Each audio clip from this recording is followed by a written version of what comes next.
যে সকল ডাক্তাররা তার স্পেসিফিক সাবজেক্টে পোস্ট গ্রাজুয়েশন করার জন্য এফসিপিএস পার্ট 1 পরীক্ষা দিতে চাচ্ছে, অথবা নভেম্বরে রেসিডেন্সি অ্যাডমিশন টেস্ট দিতে চাচ্ছে, অথবা মার্চে ডিপ্লোমা এমপিল অ্যাডমিশন টেস্ট দিতে চাচ্ছে, তাদের সবার জন্য প্যাথোলজি অ্যান্ড মাইক্রোবায়োলজি সাবজেক্টটা ভেরি ভেরি ইম্পর্ট্যান্ট। আমি চলতি মাসের 27 তারিখ অর্থাৎ এপ্রিল মাসের 27 তারিখ থেকে প্যাথোলজি এবং মাইক্রোবায়োলজি অনলাইনে ক্লাস শুরু করতে যাচ্ছি।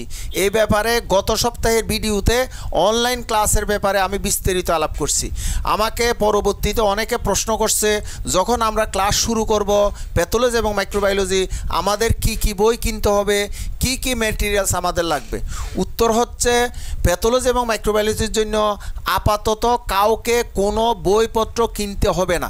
এই সমস্ত সাবজেক্টের প্রিপারেশনের জন্য জেনারেল প্যাথোলজি এবং হেমাটোলজিতে রবিন্সটা কিন্তু ফলো করে, আর ইমিউনোলজি এবং মাইক্রোবায়োলজির জন্য লেন্সের মাইক্রোবায়োলজি বইটা ফলো করা হয়। আমি এই সমস্ত বই এবং আরও কিছু দামি বই থেকে সবচেয়ে দামি জিনিসগুলোকে নিয়ে 4টা পিডিএফ করছি। Pathology 1, pathology 2, microbiology 1, microbiology 2। এখন যারা এইখানে ভর্তি হয়ে ফিটা কমপ্লিট করবে তাদেরকে আমি পর্যায়ক্রমে পিডিএফটা পাঠিয়ে দিব।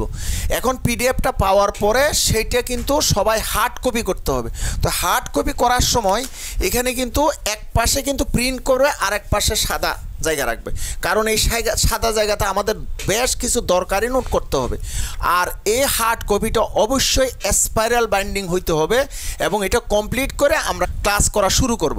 আর ক্লাস যখন আমরা শুরু করব তখন আমাদের একটা খাতা লাগবে আর একটা লাল কলম আর কালো কলম, এইটুকুই হইলে হবে। কারণ আমরা যখন পড়াশুনো করব তখন লাল কলম দিয়ে আমরা সবচেয়ে দামি জিনিসগুলো দাগাবো, ইনফিনিটি স্টার, 4 স্টার, 3 স্টার দিয়ে দাগাবো, যাতে ইম্পর্টেন্টগুলো আমরা বুঝতে পারি।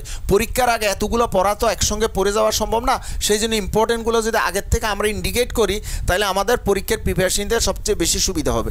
তো যা হোক, এখন আমাদের এই ওয়েবসাইটে গিয়ে সেখানে কিভাবে টাকাটা ফিটা দিতে হয়, পারচেজ করতে হয় সেটা বিস্তারিত আছে, এবং সেখানে বিকাশ এবং রকেটে টাকা দেওয়া যাবে, যার যেটা সুবিধা সেটাতে দেওয়া যাবে। দেওয়ার সঙ্গে সঙ্গে আমরা এখানে পিডিএফ অথবা মেটেরিয়ালসগুলো আমরা পাঠিয়ে দেওয়ার চেষ্টা করব। এরপরও যদি কারো কোনো প্রশ্ন থাকে হোয়াটসঅ্যাপ এই নাম্বারে আমার সঙ্গে যোগাযোগ করলে আমি সব প্রশ্নের উত্তর দেওয়ার চেষ্টা করব।